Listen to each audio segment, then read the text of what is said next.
there is a horrible health habit that makes your life shorter. And what's worse, it is pretty normalized and ignored by society. You see, we've all had moments when we sat down for what seemed like 5 minutes, but when we checked the clock, it turned out to be hours. And besides the time slipping away, something worse was happening. Right now, as you probably sit, your body is paying the price. And of course, the problem isn't the sitting itself, but how long and in what position you do it. I wanted to share a couple of pretty alarming statistics about sitting. There was a study of 800 people, and the ones who sat the most, this is like knock your socks off data. The people who sat the most had a 112% higher risk of diabetes, 147% higher risk of heart disease, a 90% higher risk of death from heart disease, and a 50% higher risk from death overall.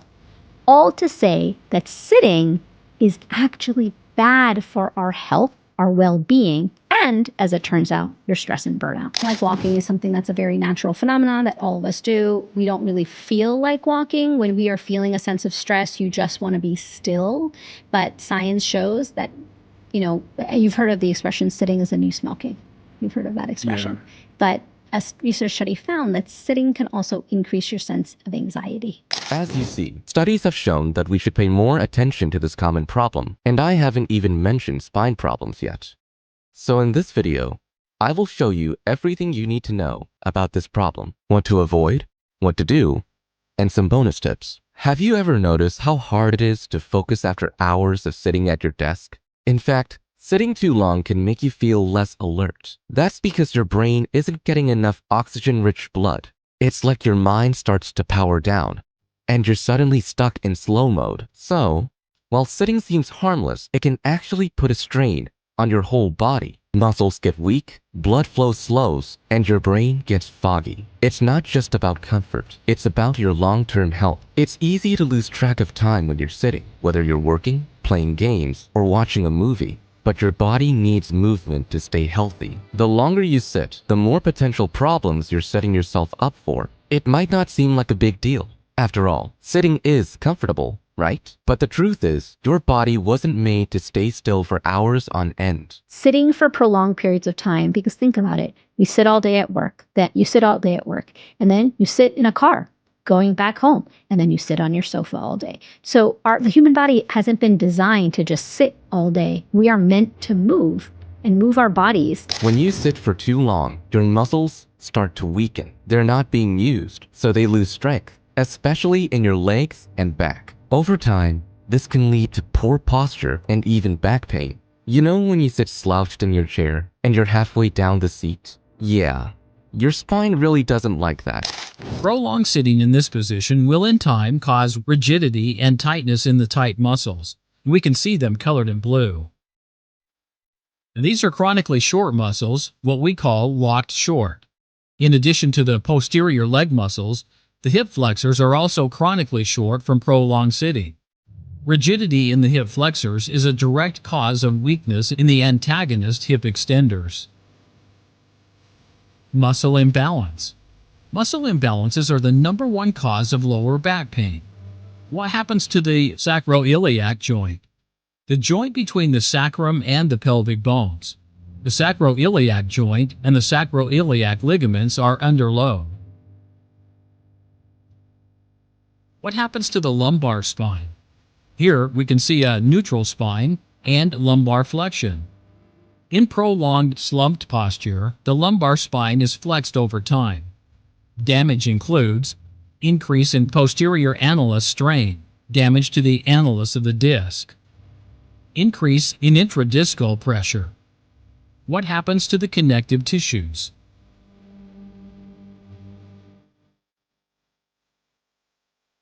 Flexed postures place stress on the posterior passive tissues. In addition, the posterior ligaments are also impaired.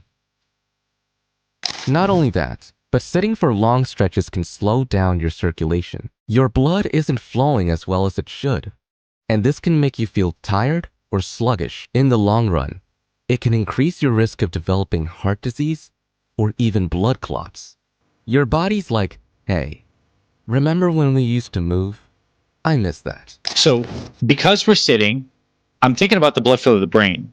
Like the part of the leg muscles role is the contraction of the leg muscles is helping get that blood to return up to the heart, like because the blood pulls with gravity. So maybe the sitting is not contracting those leg muscles. Is that one of the mechanisms by which, blood kind of stays down there when sitting? That is one of the mechanisms. The other also is the posture that we get of the forward head, where the chin juts out forward. Yeah. And so that restricts also just specifically cerebral blood flow. Right. In that That's sense. good. But absolutely, yes, the sitting down, the muscles aren't working as well, and so we're not able to bring the blood back up to the heart, which is a big issue. And let's not forget about creating a good environment for gaining weight.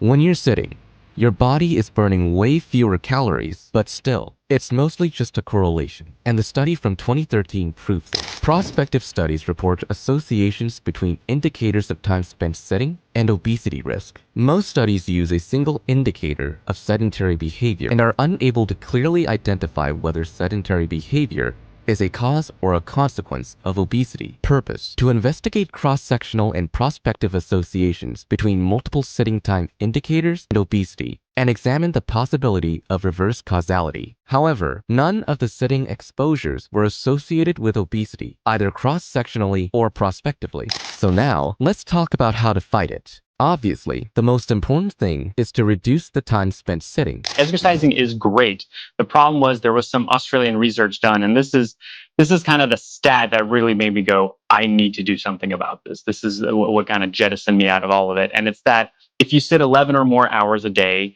it was shown that there's an increase of premature death, the risk of premature death by 40%.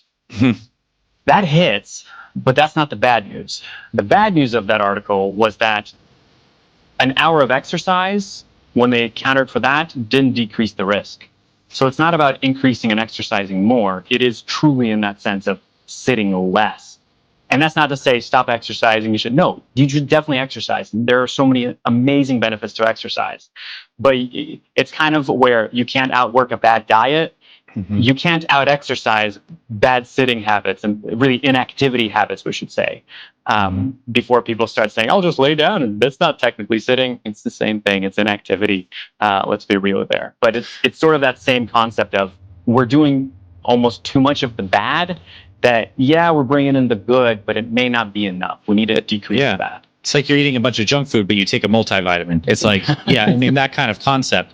But there's much more than that. Because what about work? What about relax? What about the fact that sometimes I just don't have the energy to get up? It's completely normal, but you can make it better for yourself. Is sitting not one of the most natural things our bodies do? Why is it so bad for our bodies? What's the problem with sitting? Right. And that's the one that always gets me, that people go, well, isn't it natural to sit? And yes, it's natural in the sense that your body is able to be in that posture and assume that posture. True. And really, we have so many different complex postures that our bodies can do. The question goes to, how long are you in that posture? Because standing on one leg is perfectly fine, but if I made you stand on one leg for 8 hours, you would not be very happy with me. So it's sort of that same thing with sitting, is we assume the same posture. We not only sit in it for hours, we do it day in, day out, month in, year in, and it just accumulates. And it's this static posture that's always repeated. That's really what's not natural. It's not the posture of itself. And this usually falls into this question of, okay, well, what's good posture and what's bad posture? I argue there really isn't a good or bad posture. It's more, how long are you spending in that posture? It's about making small, smart adjustments during the day that can boost your energy and protect your health. For example, when you're working, instead of sitting for hours non-stop, take just a couple of minutes every half hour or so to stand up, stretch, or walk around. This doesn't have to break your flow. If anything, it can help your focus by refreshing your body and mind. Research shows that regular breaks can actually increase productivity and make you feel less fatigued at the end of the day. And when it comes to relaxing, you don't have to completely overhaul your chill time. You could try simple things like standing or stretching during a show, or try using commercial breaks to walk around a bit. It sounds small, but over time, these little habits add up, helping you stay more energized, less stiff, and healthier overall. Now, I know what you're thinking, but I'm tired. And that's exactly the point. When we sit for too long, our energy actually drops even more. It's like your body goes into power saving mode. But here's the exciting part. Just by moving a little more throughout the day, you can break that cycle. Movement boosts circulation, wakes up your muscles, and even improve your mood. You don't have to force yourself into a high energy workout when you're feeling low. Just a few minutes of standing or moving can be enough to shake off that sluggish feeling. But coming back to the topic of the spine, let's see how to sit properly while working. That makes a lot of sense. What are some other considerations people should be thinking about when it comes to like ergonomics, whether that's like screen height, the types of chairs you think are the best, and these kinds of things? The best thing, so if we're looking at a seated setup, which vast majority of people have, here are the steps for making sure that you're set up properly. Now remember, we did mention good, bad posture, not really necessarily a thing, but neutral posture, where you're putting the least amount of stress, that is going to be where you're going to be able to sit for the longest time without overstressing the spine. So how do you get to that? Monitor up to eye level, and we're talking about the top portion of your monitor should just be at or maybe just slightly above your eye level. Then you're gonna sit all the way back in your chair. It truly doesn't matter what chair you have. Most chairs are pretty good. Office chairs, they have good lumbar support, but you're gonna sit all the way back, really as far back as you can. Then scoot the chair up and prop up your feet. Here's the catch. A lot of times there's a discrepancy for leg length, and people tend to scoot up forward in their chair and not let the backrest do what it needs to do. So then they can put their feet flat on the ground. By putting something under your feet, you can use a stool, you can use boxes, books. There are plenty of things that you don't have to buy something specific for it. To prop it up, you allow your body to sit all the way back and the chair to do its job. The next portion about scooting all the way forward is the part where people are too far back and they have to lean forward to see something on their screen. So you have to make sure that the chair, move your body up so that you don't have to tilt forward away from the backrest. So that way the chair is giving you all the support that it can, and the monitor, by being high up, is promoting you to sit up straighter because you have to, otherwise you'd be looking straight down and you won't be able to quite see it. So that's the easy, quick setup for that. You can also try standing instead of sitting. Having a standing desk is a great way to stay active while you work. He also said the chair is out to kill us. Yeah. So he found out, just to give you an example of some of the things that cause increased incidence of cancers: increased breast cancer, increased incidence of colon cancer, lung cancer, prostate cancer, endometrial cancer, and ovarian cancer. All were tied to excessive sitting. Right. It doesn't mean sitting caused it, but it helps Contribute to it. Right. the, yeah. Did I say cause? No, I just Okay. wanted to make sure we were good. All right. So, it's funny, we got this, we got one of these desks probably, almost a year and a half ago, or Yeah, maybe I would quite a say long so. time. And the first time I got the desk, and I didn't use it. I was like, it was too much work for me to convert everything around. Sure. We did another video on it, and I'm like, God, I got to listen to it ourselves, what I'm saying here. This, this really is not good for you, because there's going to be some more reasons that I'm going to give you a little bit later on of why you want to stand up. So I went ahead and made the change, and I really liked it. I actually, what I did is I had my computer, I got two computer screens. Sure. I have one that I keep kind of in the raised up position. Boy, that goes up nice. Yeah, now. it goes up nice, and one hand, and I have one in the lower position for the seated one. Sure. And I found out that I hardly ever even use the seated one now. I stay standing most of the time. You feel comfortable. I feel comfortable. Standing, yep. So these are the changes that I noticed that happened to me. The number one change that happened to me is I used to get pain, right, show me, you got a Where is my stick, Bob? yeah, there you go. Here. He had pain, right? I'm just kidding.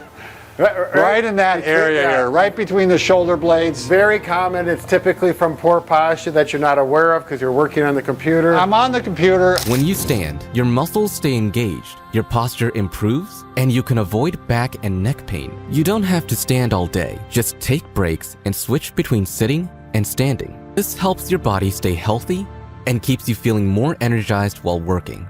What's the general strategy for creating a healthier spine on both like a muscular level, but maybe also working more directly with the spine, the ligaments, and the bones itself? Absolutely. So mobility is going to be the key. And for those that might be going mobility, you mean like flexibility? they're a little bit different. So flexibility is really how far can your joint go. Mobility is how far can you actually take and move your own joint. Because I'm sure that I can like push somebody's hip really, really far, but they're going to be in pain while doing it. So it's not the same thing. Great little exercises like cat-cows or spinal waves and things like that. They will let you control and see if you have the ability to move your spine.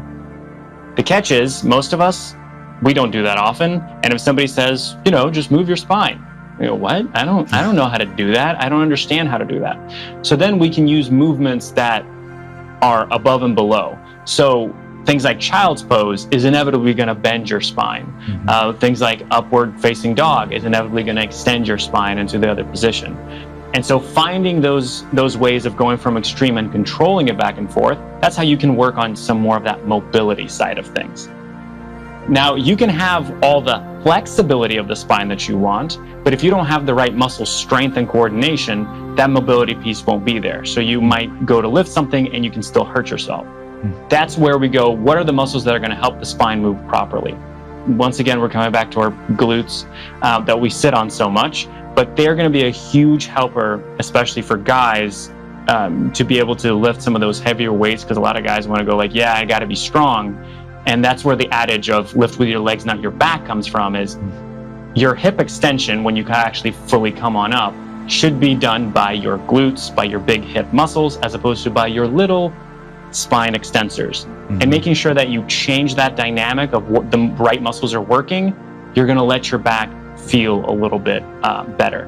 But by far, most important is mobility, mobility, mobility, and making sure that you're getting your spine moving, even if it's a little bit, every day, and I would say multiple times throughout the day. This whole thing is about creating a balance. You can still do your work, relax when you need to, and recharge your energy without feeling guilty about sitting. By adding in just a bit of movement here and there, you'll start to feel better. Body will thank you, your mind will thank you, and you'll notice you have more energy to get through your day. So no, you don't have to overhaul your entire routine. The opportunity here is simple. Small changes that make a big difference. Stand up, stretch, walk, and just break the sitting cycle. Your health, your focus, and even your mood will get a boost. In the description, you can find links to the full videos that I quoted in this video. I encourage you to watch them because they are really good. From me, it's all today. Thank you for watching and see you soon.